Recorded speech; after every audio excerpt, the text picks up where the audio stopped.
মেরাজে যাবার এটা একটা কারণ। আল্লাহ নবীকে নিয়ে চলেছেন, আমি তারিখ শটে নিয়ে আসছি, আল্লাহ নবীকে নিয়ে চলেছেন আমার বাবাজিরা আমার শোনাচ্ছেন বন্ধুরা। আসমান জমিন থেকে আসমান, আসমান থেকে দ্বিতীয় তৃতীয় একদম সপ্তম আসমানে নিয়ে চলে গেছে। সপ্তম আসমানে গিয়ে জিবরাইল শোনাচ্ছে আল্লাহর হাবিবকে, হাবিব ওই যে ঘরটা আছে না, ওখানেই আল্লাহ আছে, যান চলে যান।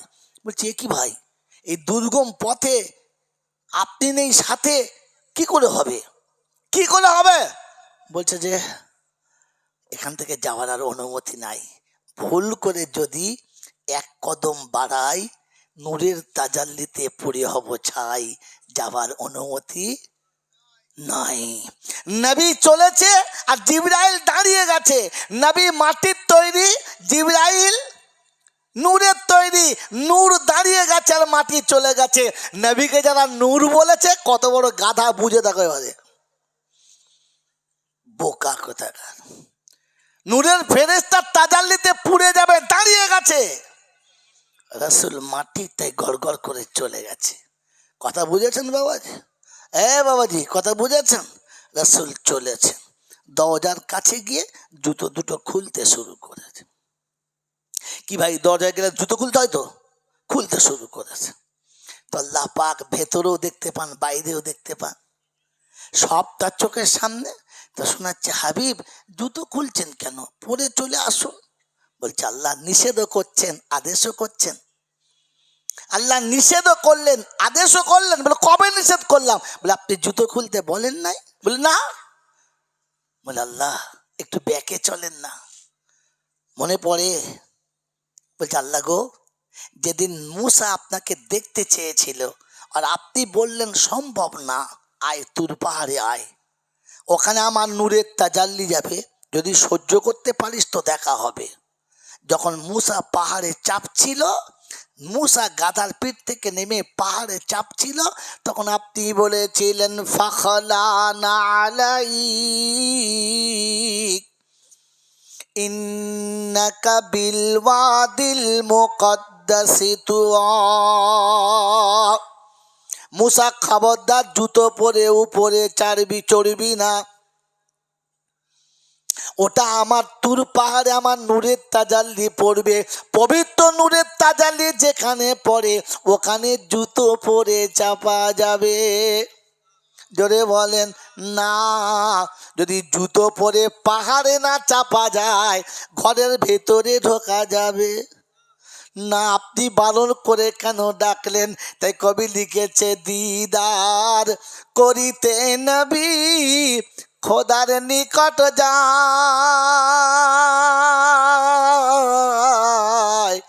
বোরাকে চড়িয়া নবী আরশের ধারে যায়। যখন গেলেন আরশের ধারে, খোদা বলে নবীজি রে পায়ের জুতা সহ করে আমার আরশ আয়, দিদার করিতে নবী খোদার নিকট যায়। খোদা বলে, নবী বলে ওরা বানা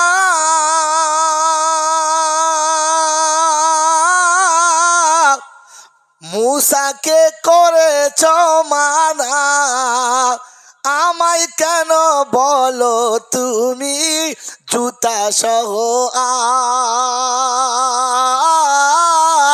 আয়, দিদার করিতে নবী খোদার নিকট যায়। খোদা বলে ওগো নবী শীঘ্র করে আয়না চলি, তোমার পায়ের ধুলাবালি, তোমার পায়ের ধুলাবালি আমার আরশ চাই, দিদার করিতে নবী খোদার নিকট যায়। বাবাজিরা সোনার লালেরা, মানুষ যখন নিচ থেকে উপরে যায় তখন নিচের কথা অটোমেটিক ভুলে যায়, যায় না? জোরে বলে। গরিব থেকে যখন ধনী হয় তখন দেখবেন পিছনের গুরবতের কথা ভুলেই যায়, যায় না? জোরে বলেন। যখন পোড়ো মাল হাই কোয়ালিটির হয় তখন নিজের দলের কথা, জোরে বলেন, ভুলে যায়। আল্লাহর নবী সাল্লাল্লাহু আলাইহি ওয়াসাল্লাম জমিন থেকে আসমানে চলে গেছেন, আসমানে চলে গেছেন, আল্লাহর কাছে চলে গেছেন। বলেন পিছনের কথা মনে রেখেছেন না ভুলে গেছেন? জোরে বলেন, আরো জোরে বলেন। এই মনে রাখে যারা উম্মতে মুহাম্মাদি হলো তারা। বলেন আপনি আমি পিছনের কথা মনে রাখি না ভুলে যাই? বলেন আপনার আমার পিছনের কথা মনে আছে? অন্ধকার রাতে, শীতের রাতে পৃথিবীর জমিনেতে আপনার আমার আবির্ভাব হলো। পাড়ার লোক সব ঘুমিয়ে গেল, আত্মীয়রা সব ঘুমিয়ে গেল। ওই রাতের অন্ধকারে সব থেকে কষ্ট বেশি আমার মা পেল। পৃথিবীতে আসতে গিয়ে মাকে বালতির পর বালতি রক্ত দিতে হলো, তারপরে আমার পৃথিবীতে আসা হলো। সবাই বাচ্চার মুখ দেখে চলে গেল। রাতের অন্ধকারে বুকের ভেতরে রেখে গরম করে আমাকে আপনাকে দুধ খাওয়ালো, মাই দুধ খাওয়ালো, বাকি সব চলে গেল। বন্ধুরা, অত্যন্ত রোদে, উত্তপ্ত রোদে আমি কষ্ট পাবো, সবাই নিজের জায়গায় চলে গেল। কোলের কাছে শুইয়ে আঁচলের হাওয়া দিয়ে তোমাকে আর আমাকে ঘুম পড়ালো, মা ঘুম পড়ালো, বাকি সব চলে গেল।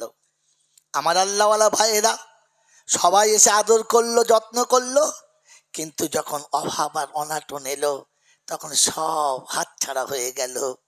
মা বুকের ভেতরে রেখে তোমাকে আমাকে বড় করলো। আমার বন্ধুরা, আমার জ্ঞানীজনরা, শুধু মানুষেরা, আমার স্কুলে যাবার সময় স্কুলের পোশাক কেনার জন্য মা তার ঈদের দিনের কেনা শাড়িটাকেও পর্যন্ত দোকানে ফিরিয়ে দিল আর বলল পুরাতন শাড়িতে ঈদ করে নেব, আমার বাচ্চাকে স্কুলের পোশাকটা দাও। স্কুলের পোশাক কেনার জন্য মা পুরাতন শাড়িতে ঈদ করে নিল। স্কুলের ফি দিতে হবে, কোনো পয়সা জোগাড় ছিল না, তাই মা তার নিজের হাতে চুড়ি দুটো বিক্রি করে আমাকে স্কুলের ফি দিয়ে স্কুলে ভর্তি করলো। টিউশনি মাস্টারকে ভালো করে গড়ে তোলার জন্য বাপ তার 2 কাঠা জায়গা ছিল ওটা বিক্রি করে দিল। আমার অফিসের, আমার চাকরির ফর্ম ভরার সময়তে টাকাটা মা আঁচল থেকে বার করে দিল। চাকরি পাওয়ার জন্য যতটা টাকা দেওয়া দরকার ছিল তার জন্য বাপ লোকের কাছে ভিক করলো, ধার করলো, ইহা তাকে নিজের বাড়িটা বন্ধক দিল। আর মা তার গোলার চেন বিক্রি করে টাকা দিয়ে তোমার চাকরি করে দিল। মা সব কিছু দেওয়ার পরে নিঃস্ব হলো। চাকরি পাওয়ার পরে মা মনে ছিল, মা মনে ছিল, মা মনে ছিল, ওরে মুসলমানের ছেলে, তোমার এতগুলো টাকা দিয়ে স্কুলে ভর্তি করলো মা, তোমাকে পোশাক কিনে দিল মা, তোমাকে যাওয়ার আগে টিফিন করে দিল মা, তোমাকে চয়েস করে টিউশনি মাস্টার দিল মা, তোমাকে কলেজের ফি দিল মা, তোমাকে হোস্টেলের টাকা দিল মা, তোমাকে চাকরি পাওয়ার সময় ভিক করলো মা। এমন বাকে ভুলে গেছে যারা মানুষ না জানোয়ার তারা। বিচার তোমাদের হাতে দিলাম বাপজিরা, তোমার হাতে দিলাম। সারা জীবন মা সব দিয়েছে, আর চাকরি পাওয়ার পরে পয়সা কটা সব অন্য জায়গাতে জমা রেখেছে, মার হাতে দিয়েছে। জোরে বলেন দিয়েছে? মনে আছে? পিছনের কথা মনে আছে? যে শীতের রাতে আমাকে ক্যাঁটার ভিতরে জড়িয়ে পুতুলের মতো রেখে মা নিজের গায়ে এই শীতের রাতে একটা পাতলা শাড়িকে ডবল করে গায়ে দিয়েছে। কখনো কখনো একটা পাতলা ক্যাঁটার তলাতে শুয়েছে, নিচে শুধু মাটির উপরে শুয়ে আমাকে মোটা বিছানায় শুয়ে যে মা মানুষ করে চলে গেছে। মনে আছে? মনে আছে? আমার আল্লাহওয়ালা ভাইরা, আর সরে আসতে হবে না, আচ্ছা হয়ে গেছে। বাবাজিরা, আমার আল্লাহওয়ালা ভাইরা, অমন মা মনে আছে? এরকম মা মনে আছে? তো কোন আশা নিয়ে মিলাদে বসে আছেন যে আমি দোয়া করলে আল্লাহর কবুল হবে আল্লাহর কাছে? এজন্য শুনিয়েছি বিদ্যা বেড়েছে আর বুদ্ধি বেড়েছে, আর বুদ্ধি বাড়ার সাথে সাথে বদমাশি বেড়েছে। ওই মুসলমানের ছেলে আজ মা নিরাশ্রয়, আজ মা নিরুপায়, আজ মা ভিখারি, আজ মা নিঃস্ব, আজ মা সব থেকে বড় করুণার পাত্র। কখনো ছেলেদের কাছে হাত তুলে বলে, বাবা কিছু দে না, বাবা একটা জিনিস কিনে দে। আল্লাহর নবী সাল্লাল্লাহু আলাইহি ওয়াসাল্লামের শেষ হাদিস শুনিয়ে দিচ্ছি, হাত তুলে দোয়া করার জন্য তৈরি হন। মনে মনে দরুদ শরীফ বেশি বেশি করে পড়েন। মা বোনদের কাছে বলে যাচ্ছি, মনে রেখে দেন, আল্লাহর নবী বলেছেন, লা ঈমানান লিমান লা আমানাতা লা ওয়ালা দীনান লিমান লা আহদা লা। আমি রাসূল বলে যাচ্ছি, যে আমানত রক্ষা করতে পারে নাই ও কখনো ঈমানদার হওয়ার যোগ্যতা রাখে নাই। যে কখনো আমানত রক্ষা করতে পারে নাই, ও যেন ঈমানদার বলে দাবি করে না। আমি রাসূল বলে গেলাম। আমার বন্ধু, আমার আল্লাহওয়ালা ভাইরা, বৃদ্ধ পিতামাতা সন্তানের কাছে আমানত, বিধবা মা সন্তানের কাছে আমানত। এমন মাকে যারা দূর থেকে সরিয়ে দিয়েছে, মরার আগে যতবার হজ করুক আর ফেরেশতা হয়ে মরুক, ও জাহান্নামী হওয়ার যোগ্য, জান্নাতে নয়। কারণ শুনে রেখে দেন, যে মা আমানত ছিল, আপনি মায়ের আমানত রক্ষা করেছেন? এটা নিজেকে নিজে জিজ্ঞাসা করেন, আর কেউ কাউকে জিজ্ঞাসা করবেন না, কেউ কাউকে জিজ্ঞাসা করবেন না। আজ বলে গেলাম জাঙ্গালাটির লোকেদের, কাল সকালে চা খাওয়ার দোকানে বসে চা খাবেন, আর দেখবেন যারা মা বাপকে ভাত দেয় না, আপনি ইশারা করে বলতে পারেন, হ্যাঁ কুদ্দুস জাহান্নামী দেখবি, বলে কই, হ্যাঁ, কি বুঝলে? কারণ সোজাসুজি বললে ঝামেলা লাগবে। আরে মাকে আলাদা করে দিয়ে বউকে নিয়ে সংসার করে যারা, এক কথায় জাহান্নামী হলো তারা। এটা মনে রেখে দেন, লিখে রেখে দেন। আমার বন্ধুরা, আমার আল্লাহওয়ালা ভাইরা, আজান শোনার পরে মসজিদে আজান শুনে যায় না যারা, জাহান্নামীর একটা দল হলো এরা।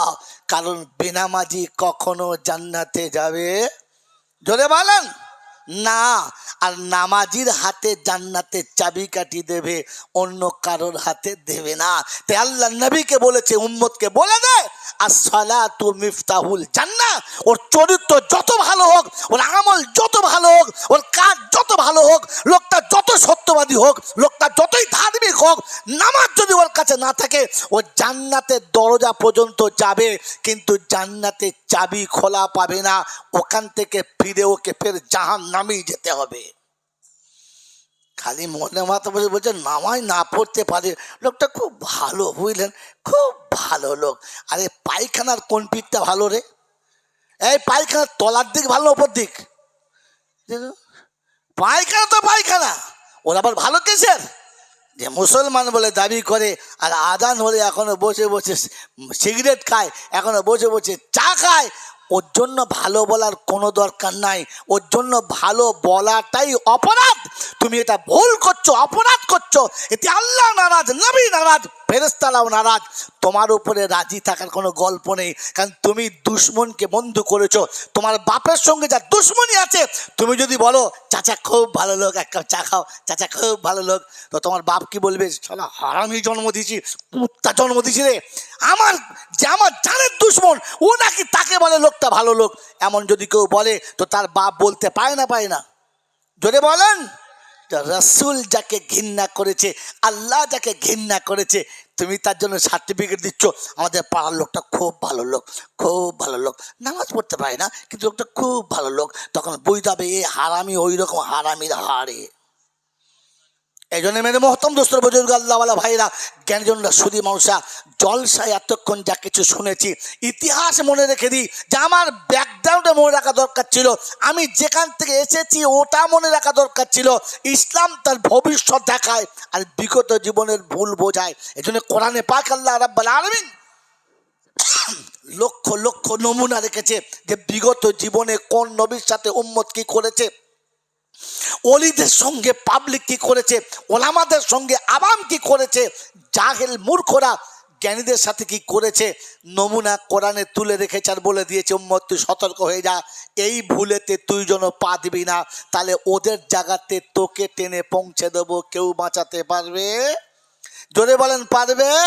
শেষ হাদিস আল্লাহ নবী বলেছেন, লা ইউমিনু আহাদুকুম হাত্তা আকুনা আহাব্বা ইলাইহি মিন ওয়ালিদিহি ওয়া ওয়ালাদিহি ওয়ান নাসি আজমাইন। আমি রাসূল শুনিয়ে দিচ্ছি, যদি ইমানদার হয়ে আসতে চাও, ইমানদার হয়ে যদি বাঁচতে চাও, ইমান নিয়ে কবরে যদি যেতে চাও, আমি রাসূল শুনিয়ে দিয়েছি সবার ভালোবাসা একদিকে, একদিকে বিবি হবে, একদিকে বাচ্চা হবে, একদিকে মা হবে, একদিকে আব্বা হবে, একদিকে ধন দৌলত হবে, একদিকে ইজ্জত সম্মান হবে, একদিকে গোটা দুনিয়া হবে, একদিকে আমার নবী হবে। আমার নবীর ভালোবাসা যদি সবার ভালোবাসার উপরে না যায়, তুমি সত্যিকারের খাঁটি মমিন, এটা কি প্রমাণ হয়? এটা মমিন হওয়ার প্রমাণ নয়। আল্লাহর নবী সাল্লাল্লাহু তাআলা আলাইহি ওয়াসাল্লামের সাহাবীদের সঙ্গে আল্লাহ শোনাচ্ছে, ঈমান যদি আনতে চাও নবী সাহাবাদের সঙ্গে মিলিয়ে নাও। কোরআন শুনিয়ে দিচ্ছি, ফা ইন আমানু বিমিসলি মা আমানতুম বিহি ফাকাদ ইহতাদা ওয়া ইন তাওয়াল্লাউ ফা ইন্নামা হুম ফি শিকাক ফাসায়াকফিকাহুমুল্লাহ ওয়া হুয়াস সামিউল আলিম। কোরআন শরীফের পারা নাম্বার 1, সূরার নাম সূরা বাকারা, প্রথম পারার লাস্ট পৃষ্ঠারের 3-4 লাইনের নিচে আল্লাহ পাক শুনিয়েছে, ফা ইন আমানু বিমিসলি মা আমানতুম বিহি ফাকাদ ইহতাদা। আমার নবী সাহাবীদের মতো ঈমান যদি দেখাতে পারো, ওটা হলো ঈমানের শেষ দরজা। বললে হুজুর নমুনা, তো আল্লাহর নবী শোনাচ্ছে, চলে এসো একবার শুনে যাও নমুনা। আল্লাহর নবী মদিনার মসজিদে শুনিয়েছে, যুদ্ধের ময়দানে যেতে হবে, যুদ্ধের ময়দানে যেতে হবে। সবাই তৈরি হয়ে গেছে। রাসূল বললে বিদায় নিয়ে এসো।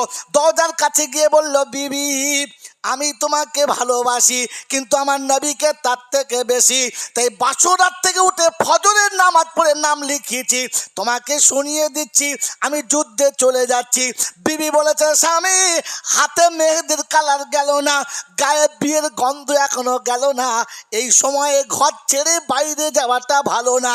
শুনিয়েছে বিবি, শুনে রেখে দে, আমি তোর ভালোবাসা সব মেনে নিলাম, আমার নবীর ভালোবাসার সামনে টিকাতে পারলাম না, তাই বাসরাতের গন্ধ ভুলে গেলাম, হাতের লাল মেহেদি ভুলে গেলাম, তোকে সালাম দিয়ে যুদ্ধের ময়দানে চলে গেলাম। সাহাবী বাড়িতে গিয়ে বলছে, বিবি আমি যুদ্ধের নাম লিখিয়েছি। বলে আলহামদুলিল্লাহ। বলে কামান্ডার? বলে সুম্মা আলহামদুলিল্লাহ। আমি যুদ্ধ সাজাবো, তুমি যাবে, আমি দোয়া করব, তুমি আমিন বলবে। বলে বলো। তো দোয়া করছে, আল্লাহ বীরের মতো লড়বে, দুশ্মনদেরকে ধুনে দেবে, জাহান্নামে পাঠাবে, ইসলামের পতাকা উড়িয়ে বাড়ি আসবে, গোটা শরীরের রক্তগুলো আমি আঁচল দিয়ে মুছিয়ে দেবো, আদর করে কোলে নেবো। তো সাহাবী বলছে, ফালতু দোয়া করছিস, কবুল হবে না, চল। বলছে কেন? আমি তো পালাতে বলি নাই, ঘুমোতে বলি নাই। বলে এই জন্য কবুল হবে না যে আজকে যুদ্ধে কামান্ডার 3 জনা, আমি মধ্যমণি শাহাদাত ফাইনাল জানি, আর কোনোদিন আসবো না, তাই ক্ষমা চাইতেছি, মাফ করে দে, বাচ্চা দুটো মানুষ করিস, জনম অমানুষ করিস না, চলে যাচ্ছি, আসবো না।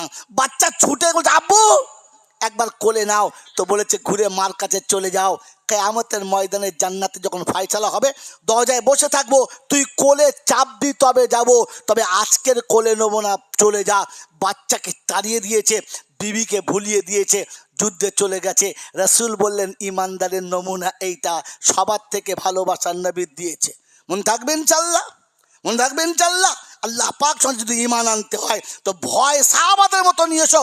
মদিনার মসজিদে খবর হয়েছে মদ হারাম, বালতি ভেঙে দিয়েছে, ড্রাম ভেঙে দিয়েছে, কলসি ভেঙে দিয়েছে, গ্লাস ভেঙে দিয়েছে, বোতল ভেঙে দিয়েছে।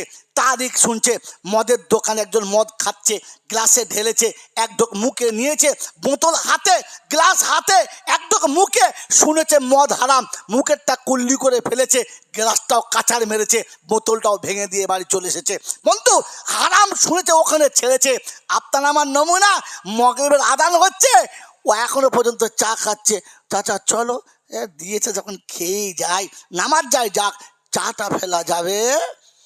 এর ঈমান একে কদ্দূর নিয়ে যাবে জানি না, তাই শুনিয়ে দিয়ে চলে গেলাম দুটো কথা, যে পৃথিবীর সব ভালোবাসার থেকে নবীর ভালোবাসা থাকতে হবে, আর পিছনের কথা মনে রেখে সামনের পথ দেখতে হবে। আল্লাহ আপনাকে আমাকে ভাবার বোঝার চলার তৌফিক দান করুক। সকলে বলি আমিন। ওয়া আখির দাওয়ানা আনিল হামদুলিল্লাহি রাব্বিল আলামিন।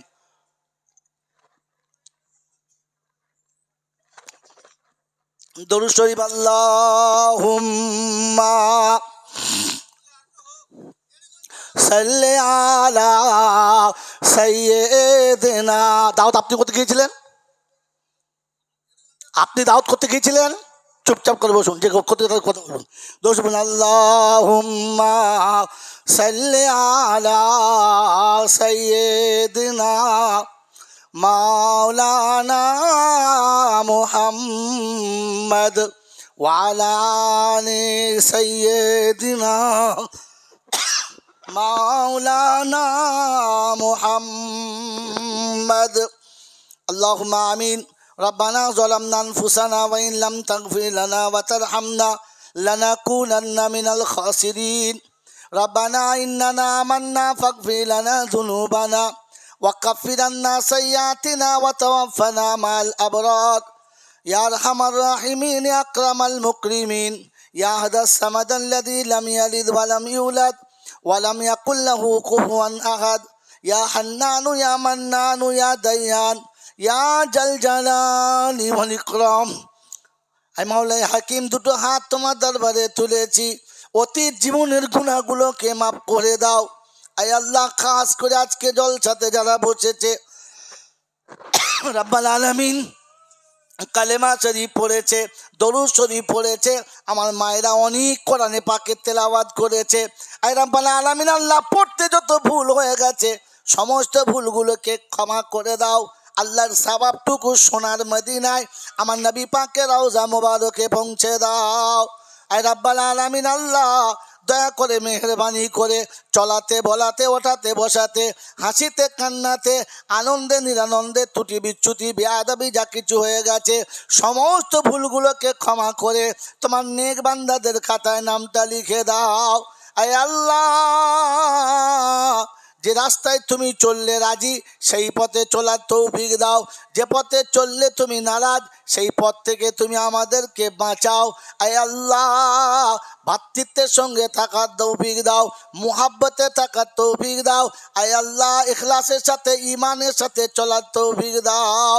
আয় আল্লাহ, খাস করে আম্মা জান খাদিজাতুল কুবরা রাদিয়াল্লাহু তাআলা আনহার রূহ মোবারকি সওয়াবখানা পৌঁছে দাও।